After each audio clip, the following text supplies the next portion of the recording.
It's okay. Very Thank you. strange, but I appreciate it. Okay, so everyone can still hear me, yes? Yes. Good. Yes. Okay, good. So, in the chat box is a Google form. You can click on there later after we're done with this meeting and say how frustrating it was that these silly things didn't work. But we would love your feedback if you get a chance. So let's get started. That was very unusual. So our plan is to do some brief introductions, do a prayer. I have some materials to review with you, and some housekeeping items. Does that sound good? Perfect. All right. So for introductions, we have Ms. Lozano's excellent team. Hello, folks. How are we doing? How many are in the room today? I see, I think 5 plus, Ms. Lozano. Yes. Is that right? That's great. Thank you for joining us, everybody. Do you want to just say hi in your first name? Hi, I'm Patty. I teach first grade Spanish. Yeah, I teach first grade and kindergarten Spanish and science. Thank you. I am Maggie. I teach pre-K3 and pre-K4 Spanish. I am Sarah, English, kindergarten, and first grade. I'm Marianne. I teach 2nd through 8th grade Spanish. I'm Priscilla. I teach the pre-K2, the little ones. Very little ones. Thank you very much. And we know Ninette. Hello, Ninette. Hello, hello. Hello. Susie, who is with you today? And would you like to introduce yourself? I'm Susie. I'm the principal at St. Agnes, and my assistant principal is joining as well, Monica. Hello, Monica. Hello, how are you? I am well, thank you. And someone else? Nieves? No. No. I see the name. And anyone else I'm missing? Or anyone else from your school joining us, maybe? Not any of those two names. No. Okay. Would those folks like to say hello and introduce themselves?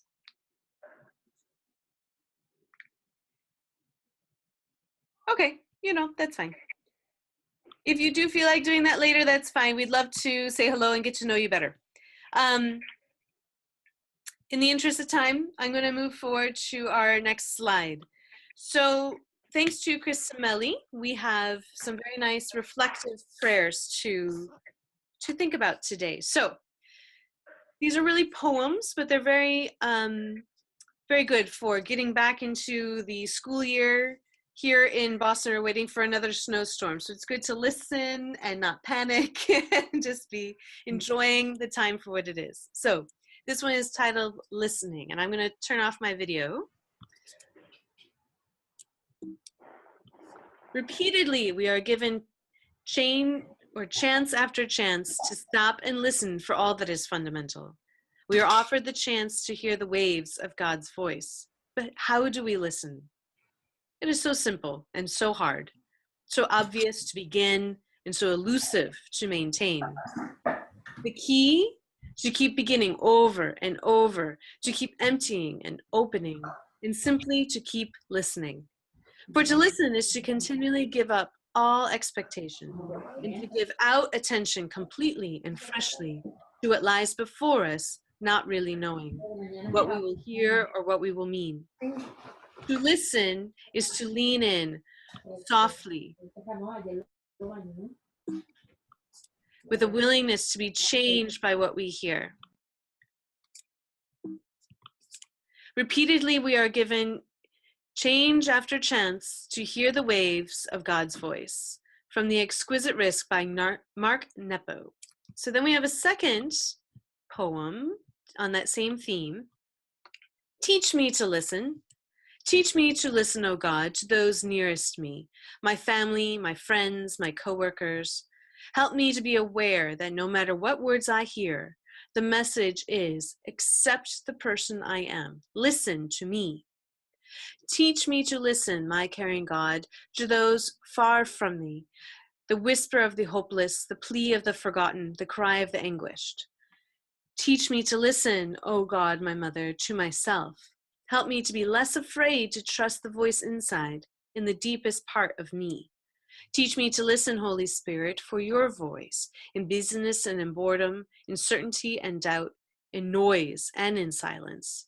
Teach me, Lord, to listen. Amen. So thank you for joining me in that reflective piece. And we thank Kristen for sharing it with us today.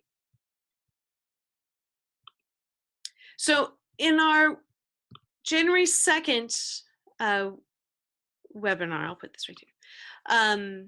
Excuse me. We were looking at assessment. And to review the big questions that Bridget Yaden put before us, when we have assessment results, how does it help us plan for instruction? How do we message results to parents? How do we use the results to show student growth? How do we help students set goals to get to the next level? These are 4 questions that I hope we will keep at the forefront as we go throughout the second half of the school year, and we use all kinds of assessments. These are very important questions, and they address 4 different aspects of assessment. And I was really glad that Bridget shared those with us. So remember, if you will, what language proficiency is. It is functional language ability, is what someone can do in the language. It's unrehearsed. It is not an achievement test. The ACTFL scale was something that was also very important to review and to see. These are the levels that we all should be thinking about to some degree. I mean, for those who are teaching the 2-year-olds, this is not very applicable at this time, but it is important for us when thinking about bilingual education, 2A immersion writ large. These 5 categories help guide our work. And if you watched the recording of the January 2nd webinar, Bridget shared that they have adjusted these over the last few years. ACTFL has tried to make these as accurate as possible. And in Washington State, these are the levels that students have to test at, particularly at the advanced mid, I believe it is, in order to get the seal of biliteracy as a high school student. All of you are in Florida, I do believe. Is this something that, is a seal of biliteracy something that students can graduate with in Florida? Can you repeat the question, Mary? I'm sorry. No problem. So in the January 2nd webinar, Bridget was saying that in Washington State, for when students want to graduate high school with the seal of biliteracy on their high school diplomas, they use the ACTFL scale in Washington State, and they have to test, I think, at least advanced mid is what she was saying, in order to get the seal of biliteracy. Massachusetts is adopting this system. We're not quite there yet. Is there such a standard in Florida? I don't know. We don't know, Mary. It's a new thing. It may not be. It's something that seems to be spreading from California and Washington State across the US. So it might be something to look into. Your students are going to be much better prepared for that than their peers because they're starting so early. And that was one of the strengths of the school in Tacoma, that they are thinking about where these children are going, whether in kindergarten or 5th grade. The goal is by the time they reach high school, this will be very possible for them to achieve. So there are 2 tests that Bridget reviewed: the STAMP assessment that comes from Avant, and the APPLE, which is the test provided by ACTFL and their Language Testing International, LTI, is their testing wing. So let's make this a bit more interactive. We know about WCAG Munoz, that many of the schools are using WCAG Munoz. What tests do you use? What tests are you considering? One thing to think about is, what does your diocese require you to do? So please, I'm opening up the floor if you want to chat about that for a few minutes. What tests are you using and what tests are you considering? At the moment, we are using the WCAG Munoz. Mm-hmm. And for us, has been the best option. First of all, because it's the one that was given to us in the academy. Mm-hmm. Secondly, because we have the opportunity to get results and analysis from the Roche Center from Boston. So that's the reason. But more than we know about assessment, more than we consider maybe a change for the future, There are certain factors that we have to take in consideration. One is the financial part, as it was mentioned in the webinar, in the previous webinar. This can be at $20 per student. And one section can be $6. So again, it's something that we are learning, something that we are considering. I don't think we are ready to make a decision yet. We're still exploring the possibility of either a change or to continue. We see now benefits from other tests that the Good Cook Munoz is now having. And the levels, that's the level of the apple provide for the parents, which I think is something really, really important. Before we get the webinar, we actually met with the team that you see here, plus one other person that left, and we were discussing that precisely, the impact, how we communicate the progress of the students to the parents, and how we need to be very specific with the progress, so the parents are happy because they also see results in the progress of the children. Excellent. Those are two very excellent points. And, you know, the cost of the test is an important consideration, clearly, but also how to be effective in communicating with parents. I really liked how Bridget shared their sample letter with us in the last webinar. And, you know, let's be sure to, if you have a good example, we'd love to share it with the network. Being very specific is going to be very helpful for parents. Okay, we also are, it's not a test by itself, but what I implemented this year is the use of Achieve 3000. Okay. And that's, and Achieve 3000 has the Spanish portion and the English portion. Unfortunately, they sold us the program with a counting that was going to with Spanish from pre-K3, pre-K3. But with the Smarty Ants program, unfortunately, the Spanish portion starts at 3rd grade. And I wanted to implement it since the beginning. And so that was very disappointed when they told us that something that they sold us is not really existing. But I think we are going to be able to monitor the reading portion through Achieve 3000 better this year. Again, we are piloting the efficiency of the program because this is the first year that we're going to use it. And we're still in the training. Actually, tomorrow we're going to have the second phase when we are going to be able to interpret all the data that we have, share with the parents. But I think that's another factor that we have to consider. Excellent. Thank you for sharing that. Monica, in your registration comments, you mentioned that there's a variety of assessments that you give to the students. Would you like to tell us about those, please? Or Susie? Well, since we're just starting this year at St. Agnes, what our Spanish teachers used, and simply because we already had it, was a STAR reading test. And we have that for English, for our English AR, but we were implementing Spanish AR. So it gives us sort of a reading level, and it was a good place for us to start, at least to monitor that based on the comprehension of the different books that the kids read. One of the things that the Spanish teachers were looking into was the Woodcock Munoz and the apple. So we're still in the stages of trying to figure something out and trying to learn from those that are implementing what works best. But this year, like I said, we just went with what we had, and at least it'll give us a good indication of where we started and determine growth as we move forward. Excellent. So it's going to give you a baseline in some ways. Exactly. I just want to take a minute. Everyone, Blanca is joining us from St. Matthews in Phoenix because they're on Mountain Time right now, and so it's actually working better for them to join this session. So it's middle of the afternoon for them. So thank you, Blanca. Would you like to say anything? Say hello if you can hear me. She just wrote in the chat box. She is the Spanish Thank you. She says hello. She teaches Spanish at St. Matthew's in the kindergarten class.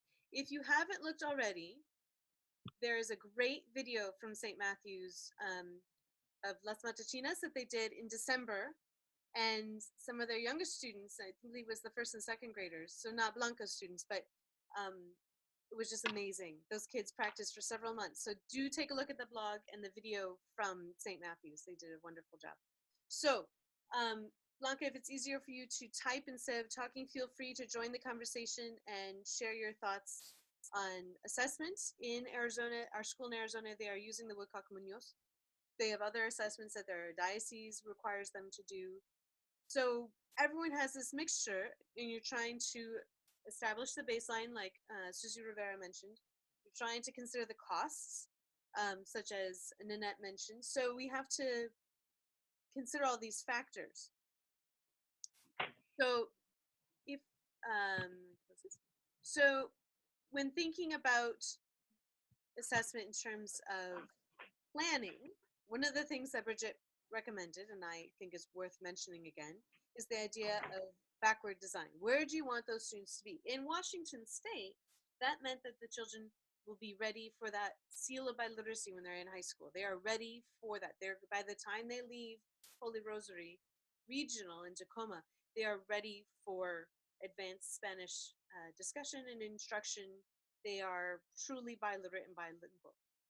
So one thing that is important to consider, though, those bilingual and biliterate skills might be different. The goals for speaking might be different from those of literacy. For your preschool teachers, Ms. Lozano, is this something that comes up in your planning, that if the children are speaking before they can read? So do you have goals for their bilingual speaking abilities versus their literacy goals? Or what are your thoughts? Well, actually, I was asking myself the same question. I need to know from the classrooms, and maybe that's a good question for the teachers here, at what level they see, it's not at what level, but what percentage of Spanish speakers they have in the classroom, at what percentage, I would say, of no speakers they have in the classroom, because that's a big difference. You know, we have native speakers as well non-native speakers. So maybe the teachers would like to respond to that. I don't know, from the kindergarten and first grade. Sarah and Patty, what do you think? Native speakers.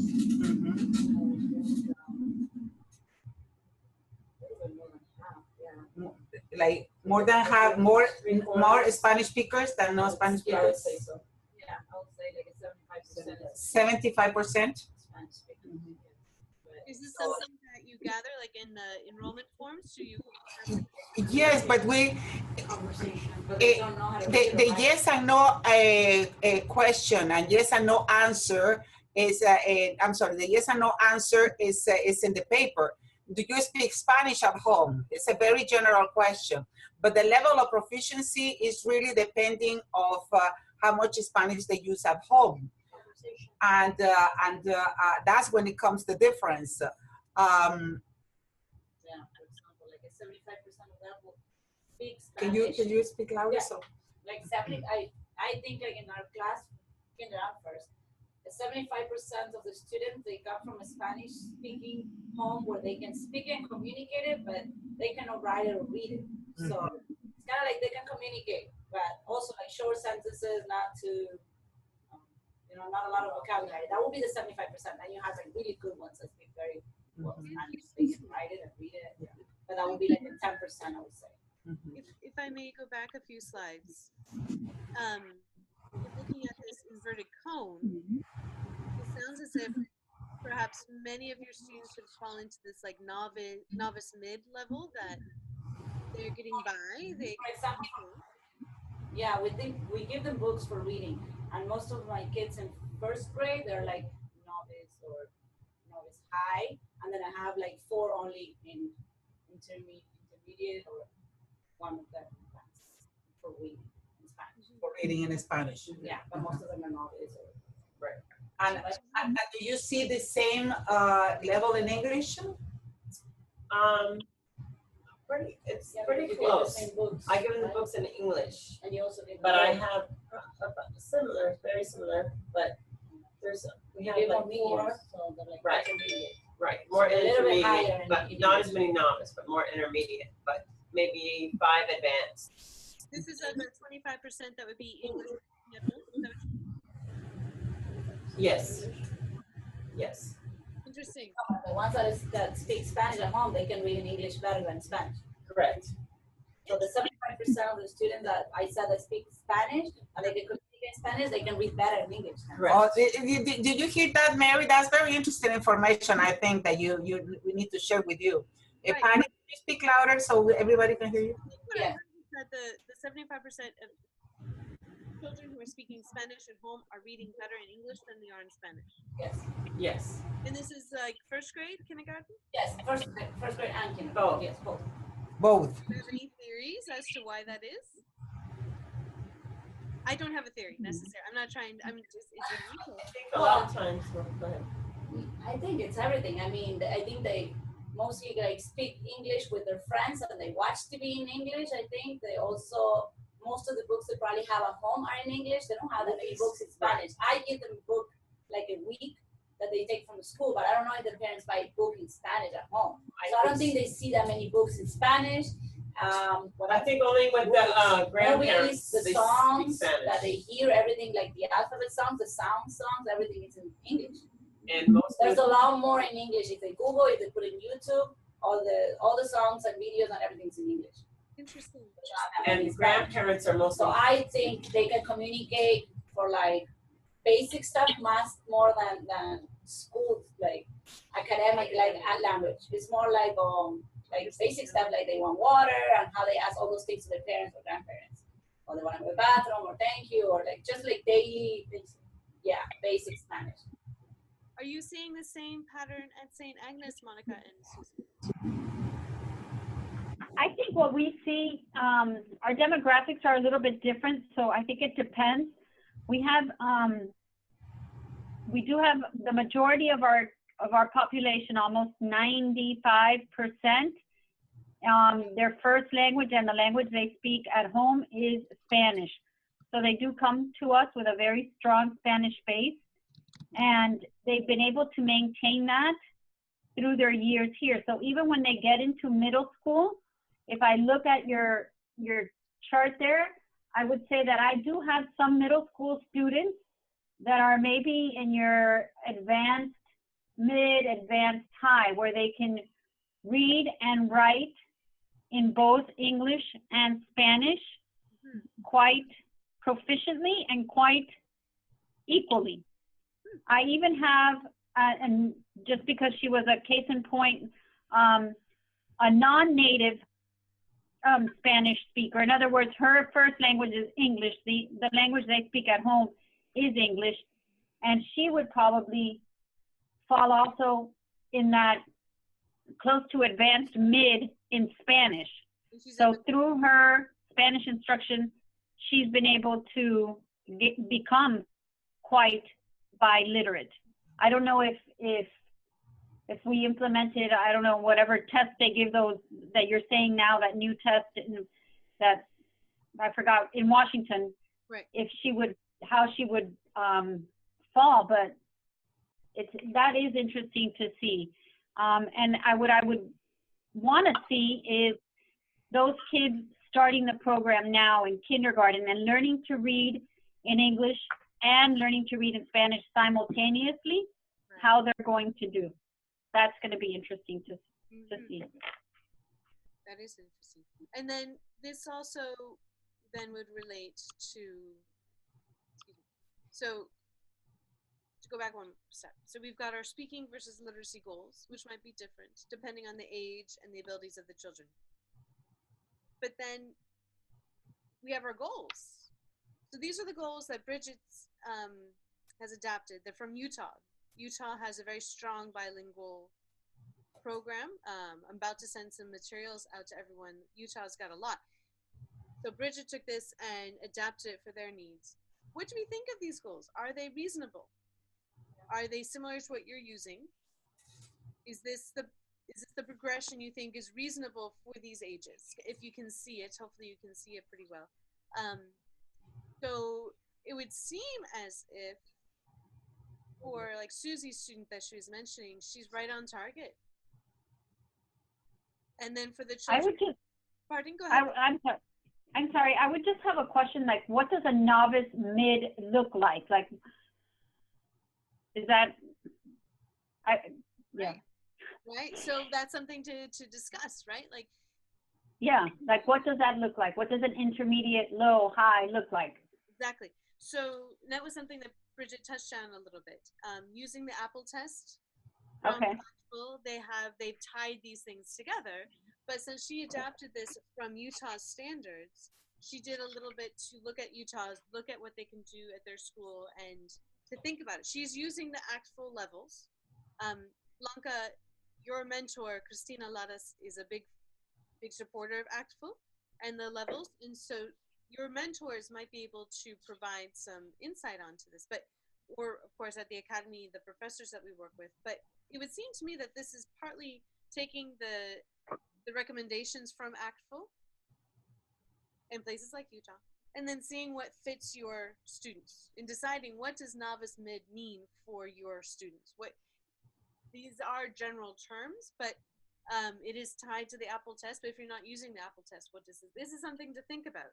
But even if you're not using these terms and these levels, if you're just to make a chart of the grade and then listening, speaking, reading, and writing, where do you want those children to be? Using the measures you have based on the assessments you use, where should those children be?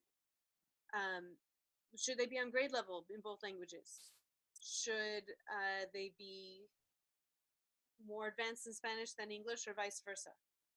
What would be developmentally appropriate for your students? It's debatable in my mind that we have the requirements of the diocese. We have the requirements of, in some places, the states require you to take the state test. When she's advocating that we plan backwards, I think that that's a really good idea. Like, by the time they leave our schools, they should be able to do all of these things in listening, speaking, reading, and writing in both English and Spanish. So what do we need to do to get them there? So it's more of a philosophical, rhetorical question, but I think this chart it's simple, but very powerful in its simplicity. What do we need to do? Where do we want the children to be, and what do we need to do to get them? Thoughts, questions? I think what we need, first of all, is a point of comparison from the scale, this scale. So what the students, the monolingual students, or the students that traditionally have been in our schools, just receiving English literacy, has been performing, and then maybe compare and see what are our expectations. What are our expectations based on that criteria? But we need to know the criteria first. What exactly you mean? What is the criteria for the intermediate high, intermediate mid, in order to determine what exactly is where we want to go in that scale. Right, I agree with that. And so these are using ACTFL's levels, but you don't have to use ACTFL's. It's suggested, but using whatever measures or criteria that is best for your school and diocese, I think it's really great to say when they are leaving our school, this is what they'll be able to do, and then planning all the way backward to pre-K2. It is a very interesting way to build this map, of roadmap of here's what we're going to do to get where we want to go. Thoughts or questions?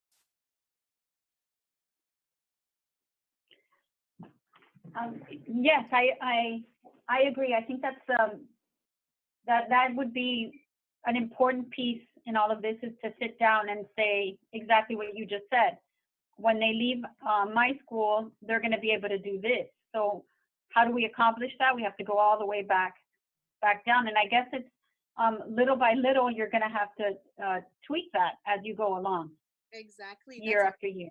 Right. That's a very important point, because it may not work out the way we planned. That's a lot of time between first grade and eighth grade. A lot Yep. can change. The dynamics of the children might change even.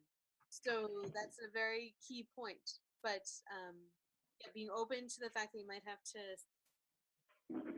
at best, or completely change at worst. But it's good to have that roadmap.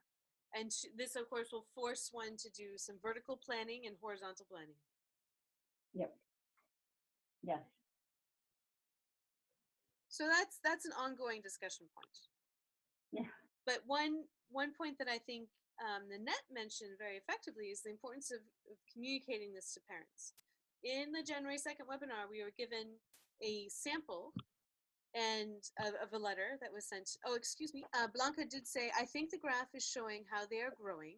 And if you have it visible around the room, even students can be checking how much they're growing. Thank you, Blanca. That's a very good point. That's a very good point. If it is out where the children can see, that is encouraging to the students, saying this is where I'm going to be when I'm in 5th grade or 6th grade or 8th grade. My teacher thinks I can do this. I think that's an excellent point in both Spanish and English. Thank you, Blanca, for that. So have it visible around the room. Excellent point. Okay, so when your parents come to the classrooms, they'll see that chart too if you have it visible. So that's one way to communicate with the families. Are you sending home letters? Are you sending home sample test items? What are you doing in your schools? So we know that from Bridget's role in Tacoma, they are putting together a very comprehensive letter with lots of information from the test. What are your thoughts? Well, what we did at St. Agnes, just with those, the basic scores that we have from that STAR test, which is just basically a reading level in Spanish, the teachers sent home a letter to the parents letting them know that this is your child's reading level, so that when they either purchase books to read for their kids in Spanish or check out books from the library in Spanish, that they're at a level that the kids can actually be successful, where they're reading and comprehending what they're reading. So they sent home that letter with that score. They didn't send home class results. They just sent home individual student results. Because again, what we have right now is just a very simple, a simple assessment, only looking at one aspect of their learning. But that's still a good point, a good starting point for a bigger conversation in terms of vocabulary and comprehension in 2 languages. It's still great for the parents to have that information. Yes.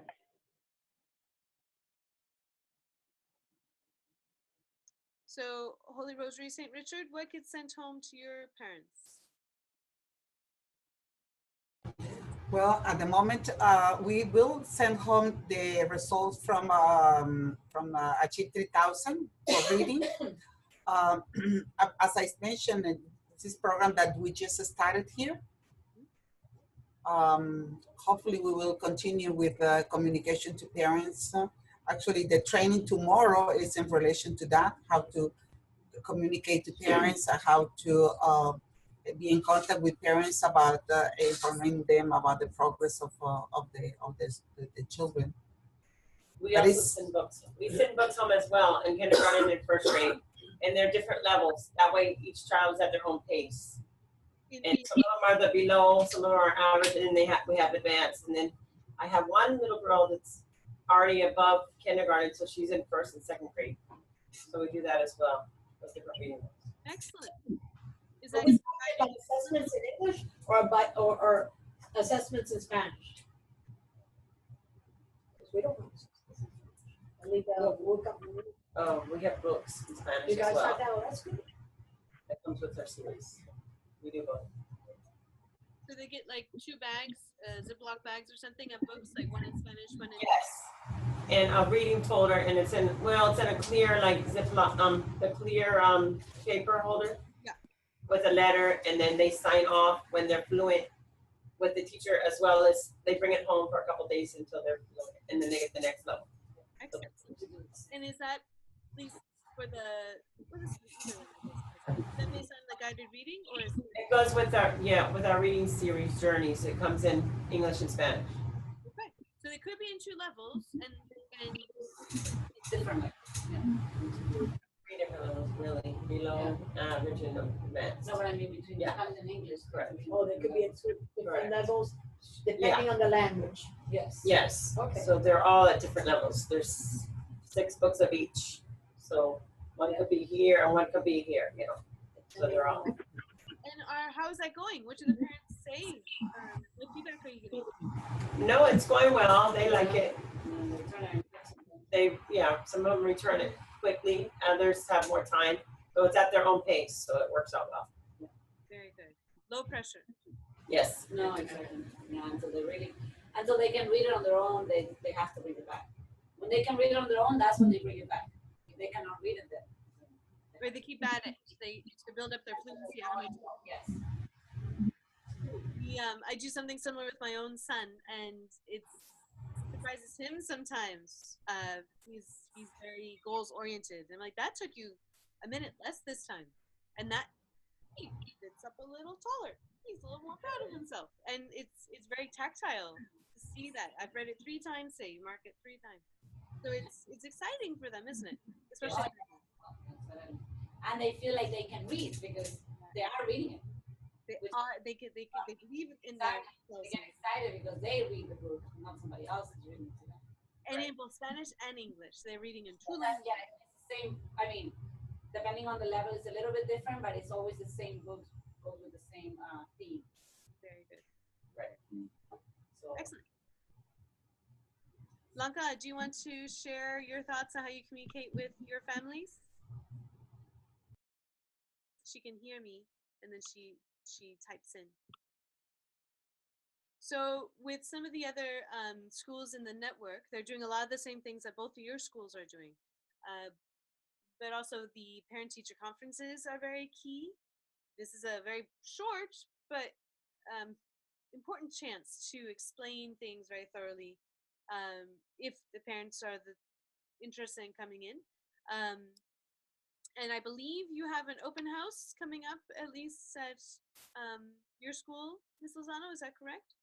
We have our open house January 23rd, next Tuesday.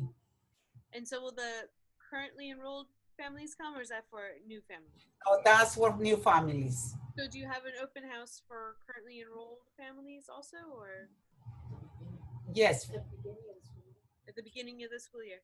yes. Yeah, that's a great way to connect too. We used to have a picnic at the school I taught at before. Okay, so Blanca says, we send everything in Spanish and English. We try our best to involve them. Thank you, Blanca.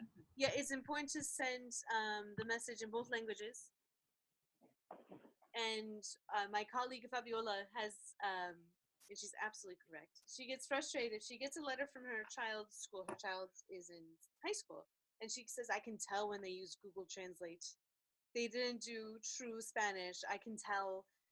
So just putting in the time to do a really good translation, as I'm sure you all 3 schools do, is very important. And sending everything home in 2 languages is so key, so key. As you know, I'm preaching to the choir, I'm sure. Okay, so we communicate with the families. We set our goals. We make our plans backward so that we know where we're going, we know how to get there. And we use assessments to measure our progress towards those goals. And we have our parents as our allies in meeting those goals. So Holy Rosary's plan for this year was to assess reading and writing for a few of the grades and speaking and listening for all of the grades. They split it up. I have a typo, please excuse my typo. So what are your thoughts about this? What factors do you consider when planning your assessment goals? How might this change? What is your plan for measuring all 4 of these aspects of literacy?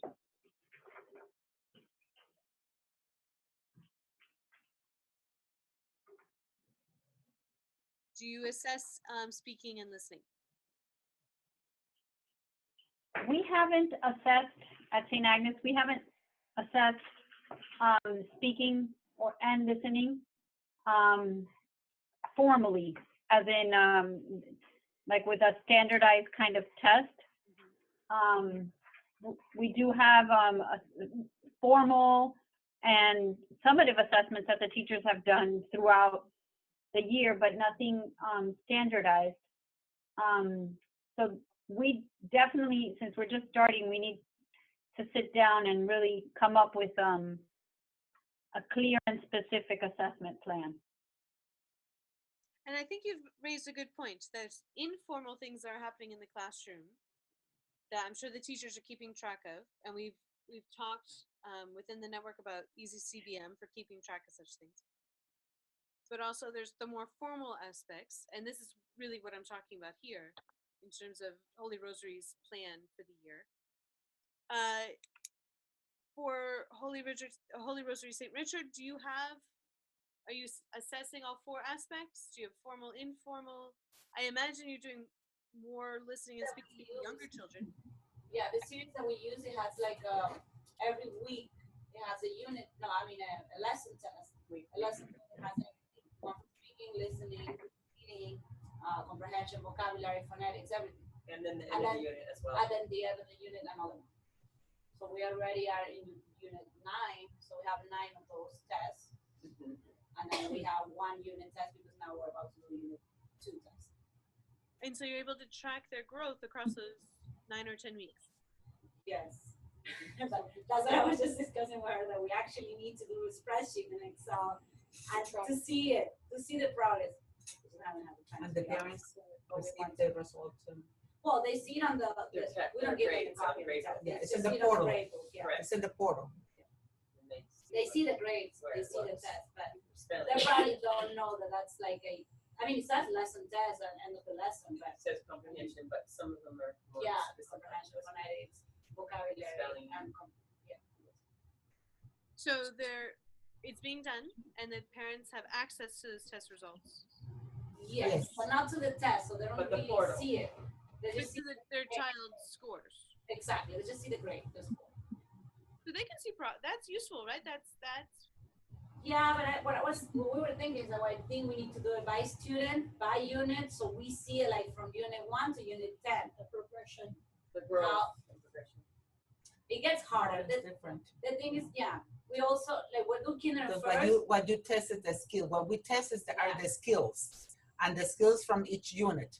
But they don't see the growth of the language proficiency at all, and they don't see the progress in the. Not really. So I think we are lacking of We need a an test for instrument that. that we can see that. Now in the Guthrie Munoz, of course, at the beginning of the year we tested the new students, and at the end of the year we're going to test everybody. Yeah, from those results maybe we can see more growing. But Guthrie Munoz doesn't test writing, for example. no.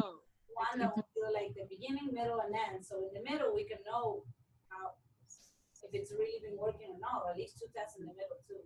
The middle is helpful, so you get a baseline, and then when you do it the second time or the middle point, you can see what progress has been made. And change it. You're still not too late to change something if you think, or to tweak it, to pay more attention to something. I don't know. Like it's just. I think we need something in the middle to see where if we're going. That makes sense to me. I can see why you'd say that. Please know that the Woodcock Munoz, so Christina Hunter has moved to a different job here at the university. So we have been working in the interim to keep everything organized, keep the plan going, and our new director of research is starting at the end of this month, and she's fabulous. You're going to love her. She's bilingual. And so you will be getting your reports, but the graduate students who've been working on it are very, very good, very detail oriented, and so we will get that information to you. But I think your point about it's great to have the new students in the fall and great to test everybody in the spring, but having something in the middle, I think makes sense. And it's, again, more of a philosophical, what would be best for your school and your school's needs. But I see where you're coming from. Blanca, did you want to share your thoughts before we continue forward? Give her a second to do that if she wants to. Oops. Having an assessment plan can be very helpful. We found that some of our schools, like the one in Tacoma, Washington, they have this plan, and sometimes they have to change mid-course, sometimes they have to adjust, but they try to stick with it as best they can. And that way they can budget for it as well. And Blanca says, I agree. I think we're all in the same boat. Thank you, Blanca. I think we are too. St. Matthew's in Phoenix does a lot of the same kind of testing and plans that you all are describing, and their schools of a similar size. I think each school in the network is trying to strike a very fair balance between what is required of them by the diocese and the state, and then what you want to do for this two-way immersion network program. It's a very hard balance in trying to not over test, but then test effectively is tricky. But generally the network schools manage to find that happy balance, that happy medium. So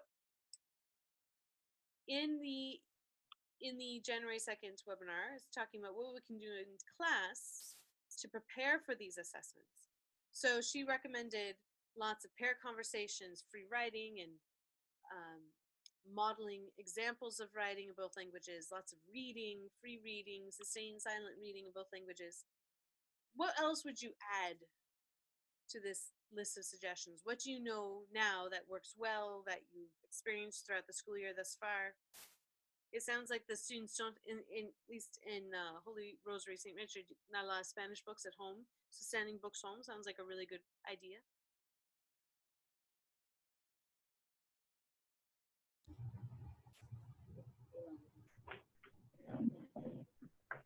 The sending of books home has been working great for us. I think it's a great way for the kids to continue with the program at home, and I think it helps the parents also reinforce what we're doing here at school. So that's definitely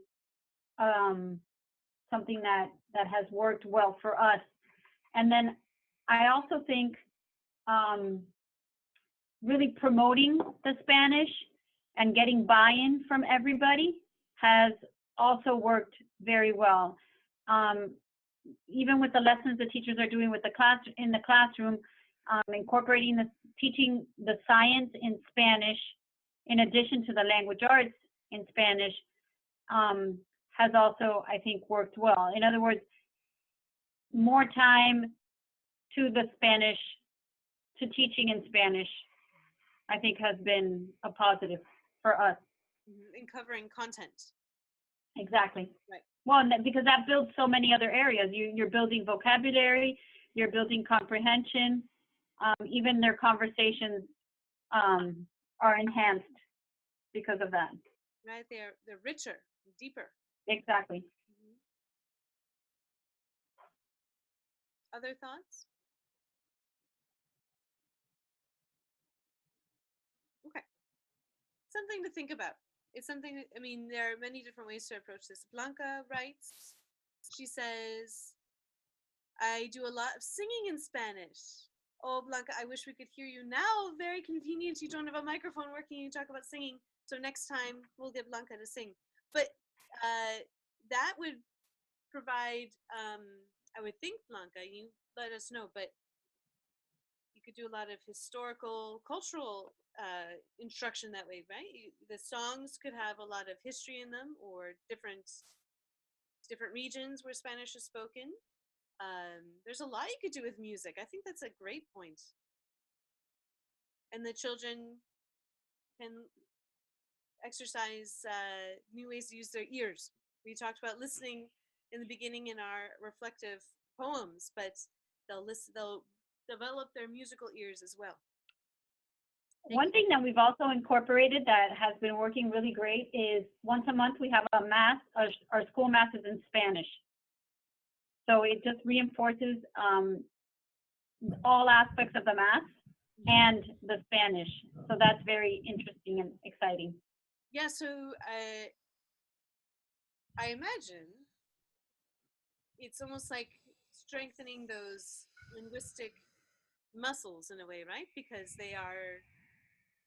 they're participating in Spanish. And Blanca writes, because the music makes it easy to memorize the words. And it's kind of similar in Mass, I would imagine, that it's easy to go through a Mass, and it's just almost, you just going through his Routine. prayers. It's almost second nature.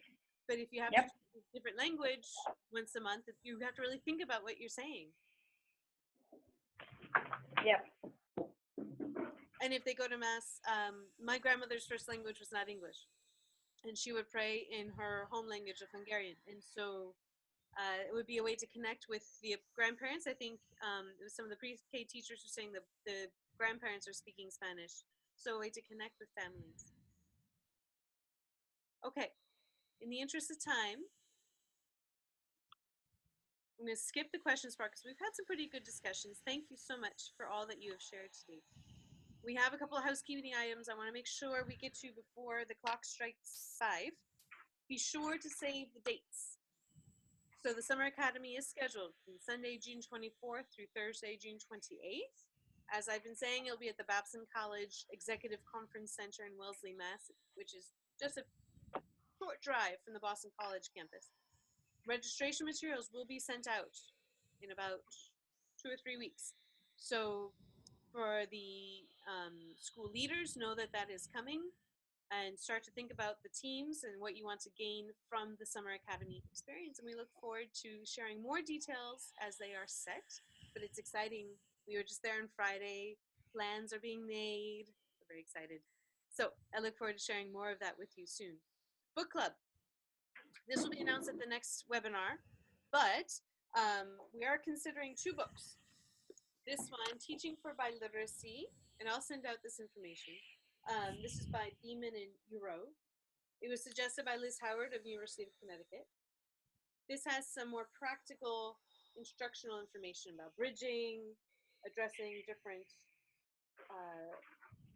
learners, those who are native speakers of Spanish and those who are not, depending on where they're coming from, different regions, say South America versus the Caribbean. So this is a good one. And then this one, these are essays. Some are quite short about bilingualism in all different languages. So about the culture and history aspects, connecting with families. So we'll be sending more information about that in the coming weeks, but we've narrowed it down to 2, and if you have any thoughts, do let us know. So June 24th through 28th, and book club, and we are at 5 o'clock. Thank you all for your patience and your understanding today when my webinar wasn't working. I appreciate it very much. I really appreciate your time. Thank you for joining us today. I look forward to our next webinar. Thank you, Mary. But be sure to complete Thank you.